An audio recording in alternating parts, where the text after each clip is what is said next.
Chittagong medical college হাসপাতালে ambulance ভাড়া নিয়ে বিরোধের জেরে এনসিপির নেতাকর্মীদের সঙ্গে অ্যাম্বুলেন্স চালকদের মাঝে হাতাহাতির ঘটনা ঘটেছে। এই ঘটনায় এনসিপির 2 কর্মী আহত হয়েছেন বলে দাবি করেছে দলটি। রোববার বিকেলে হাসপাতালের জরুরি বিভাগের সামনে ঘটনা ঘটে। এনসিপির নেতাদের দাবি, নোয়াখালীতে যাওয়ার জন্য একটি অ্যাম্বুলেন্স ভাড়া করতে গেলে 12,000 টাকা চাওয়া হয়। পরে অন্য অ্যাম্বুলেন্স ভাড়া করতে গেলে অ্যাম্বুলেন্স চালক সিন্ডিকেট তাদের বাধা দেয়। প্রতিবাদ জানালে নেতাকর্মীদের ওপর হামলা চালানো হয়। পরে ঘটনাটি নিয়ে সংবাদ সম্মেলন করতে গেলে সেখানেও বাধা দেওয়া হয় এবং হামলার ঘটনা ঘটে।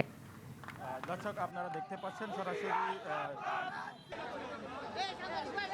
আমরা এটার তীব্র নিন্দা জানাই, প্রতিবাদ জানাই। আমরা জাতীয় নাগরিক পার্টি এনসিপি থেকে, জাতীয় যুব শক্তি থেকে আমাদের টিপু সুলতান ভাই, আমাদের সহযোদ্ধা এর আগেও কয়েকবার এই সিন্ডিকেটের বিরুদ্ধে সোচ্চার হয়েছিলেন। আমরা যখন ডিসির কাছে যাই, ডিসি বলে যে এটা ওনার কাজ না, ওনার সমাধানযোগ্য না। এটা যখন মেয়রের কাছে যাই, উনিও বলেন যে এটা ওনার সমাধানযোগ্য না। তাহলে এটা কার?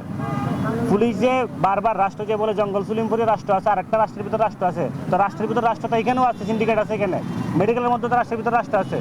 এইখানে এই অ্যাম্বুলেন্স সিন্ডিকেট এটা কেউ থামাইতে পারতেছে না কেন? না স্বরাষ্ট্রমন্ত্রী পারে, না স্বাস্থ্যমন্ত্রী পারে, না ডিসি পারে, না মেয়র পারে। সমস্যা কোথায়? এরা কিভাবে রাষ্ট্রের থেকে শক্তিশালী হয় এই অ্যাম্বুলেন্স সিন্ডিকেট?